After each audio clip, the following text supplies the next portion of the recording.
Hello అండి, welcome to my channel. ఈరోజు మన ఛానల్లో కాకరకాయ పులుసు ఎలా తయారు చేసుకోవాలో చూపిస్తాను. ముందుగా కాకరకాయ పులుసు కోసం ఒక గిన్నె పెట్టుకుని కొద్దిగా నూనె పోసుకొని మినపప్పు, జీలకర్ర, ఆవాలు, కొద్దిగా మెంతులు, కరివేపాకు, పచ్చిమిర్చి చీలికలు అండ్ ఎండుమిర్చి వేసుకుని కలితిప్పుకోవాలండి. ఇందులోనే చితక్కొట్టుకున్న వెల్లుల్లిపాయ రెబ్బలు కూడా వేసుకోవాలి. ఇంకా ఇందులోనే ఉల్లిపాయ ముక్కలు చీలికల కింద కట్ చేసుకుని, కొద్దిగా టమాటా, కాకరకాయలు కూడా రౌండ్గా కట్ చేసుకుని సన్నగా కట్ చేసుకుని వేసుకుని, ఇప్పుడు ఇందులోనే కొద్దిగా ఉప్పు, పసుపు వేసుకుని మూత పెట్టుకుని ఒక 50% ఉడికేదాకా ఉంచుకోవాలి.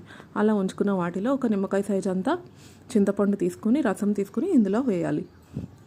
బాగా చిక్కగా కావాలంటే కొద్దిగా రసం ఎక్కువ పోసుకొని ఎక్కువసేపు ఉడికించుకున్నా చాలా బాగుంటుందండి. ఇందులోనే నేను బెల్లం ముక్క, కొద్దిగా కారం వేసుకుని మరిగేదాకా ఉంచుకొని చిక్కబడేదాకా ఉంచుకున్నానండి. చాలా టేస్టీగా ఉంటుంది. కాకరకాయ అంటే ఇష్టం లేని వాళ్ళు కూడా ట్రై చేయండి, చాలా నచ్చుతుంది. మీకు కనుక ఈ వీడియో నచ్చినట్టయితే లైక్ చేయండి, షేర్ చేయండి, సబ్స్క్రైబ్ చేసుకోవడం